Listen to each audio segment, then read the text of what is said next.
Welcome to the AW Services YouTube channel. A new video and a new tent for the channel. So I'm away currently at an event that I've been taking part in for 20 years. I always camp here, so I wanted this year a new tent after having the same tent that I had before, which was a Eurohike Tamar. I've gone a little bit better. Well, I thought it was better, but I'll give you a very honest review and brief introduction. So this is the Eurohike Cairns. So Eurohike Cairns 2 DLX, and this is the Nightfall version with blackout technology. It is flame retardant, hydrostatic head of 2000 and arc flex poles. This tent was made in Bangladesh, which I was quite surprised by because I thought a lot of the Eurohike tents were made in China. But yeah, it's a different style tent than I'm not used to. I'm normally used to a standard conventional dome. This one is a little bit different. It's a side, what I call a side by side. So in the front, you've got a very nice, sizable porch with integrated ground sheet in there. Nice big door aperture. Your normal generic cheap high vis yellow guy lines. Top tip, really, if you're buying a brand new tent, throw away the kebab skewer tent pegs that you get with it.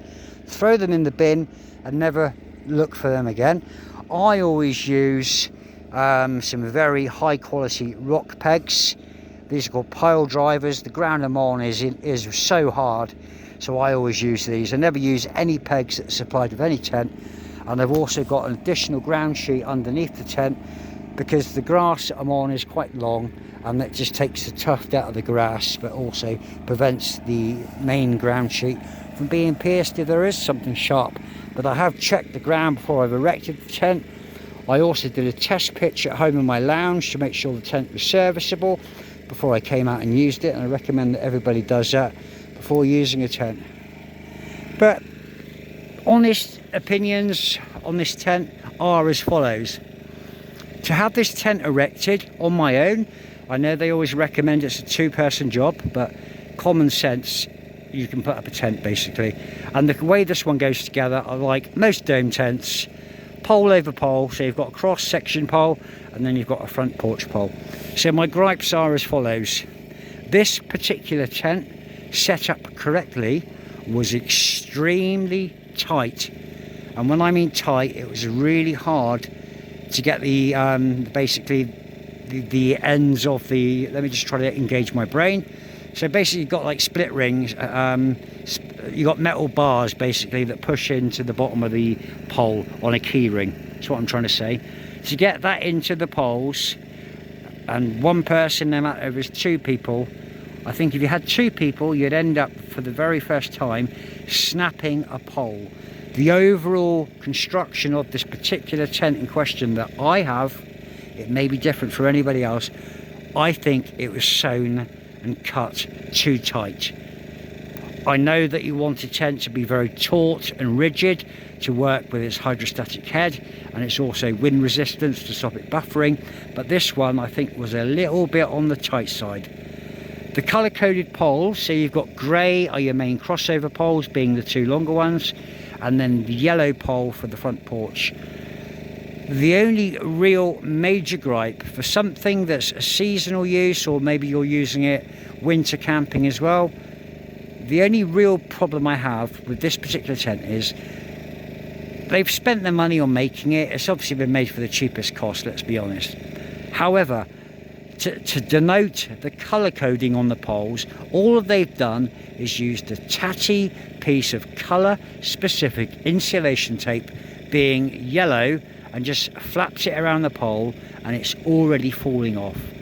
So if you're buying one of these and you're going to use it regularly, I strongly suggest you go onto Amazon, you get yourself some colour coded heat shrink, some 2-to-1 heat shrink or 3-to-1 heat shrink.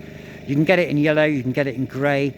Get it so it's the right diameter, slide it over the ends of your colour appropriate poles, heat it up, and you'll never ever lose the colour coding. However, it's not hard after one erection to know that your two longer poles are your crossover poles and your short pole is your yellow porch pole. But yeah, it's got, I'll just give you a walk around. I'm using my phone to film this, so it's a very tight frame. But overall, you know, it's got a nice sized door aperture. The only other thing is you've got to be careful you don't have a trip hazard on the front porch threshold. And the other thing is they're using just a standard S-hook to fasten the ground sheet in. And I've been in and out of here a few times and I've already unclipped it, and it's messed my OCD up because I'm getting grass in there already. So yeah, it's a Eurohike Cairns 2 DLX.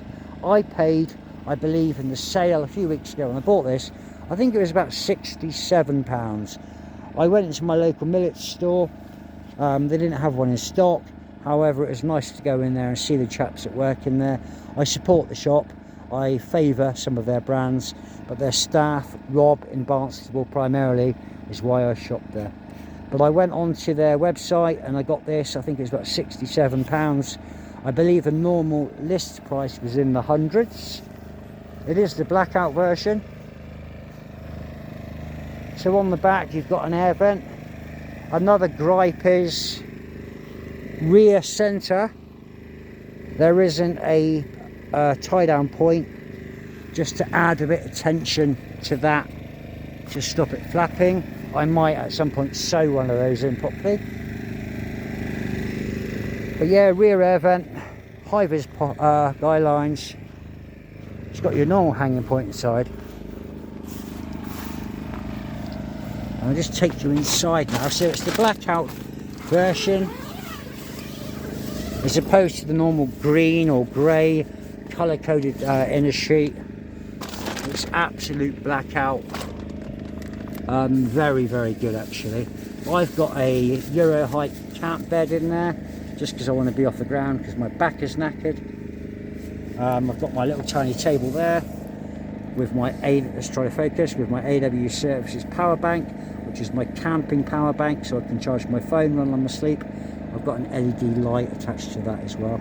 But yeah, the tent overall, very happy with it. I haven't slept in it yet, and I will do a further video on first impressions when sleeping in it, for example. If anyone asks, the sleeping bag I'm using is a Snug Pack base camp. But yeah, it's a Nightfall edition, so if you're going to sleep and you want to lie in the morning, you're probably going to get a better one because you haven't got the day's light already bleeding into the tent. But you know, it's a short video.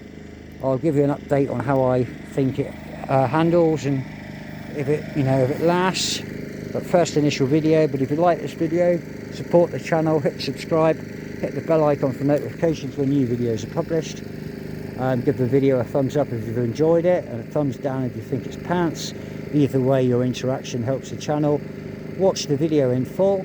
Look at my playlist for other videos, which there may be something of interest which you might like.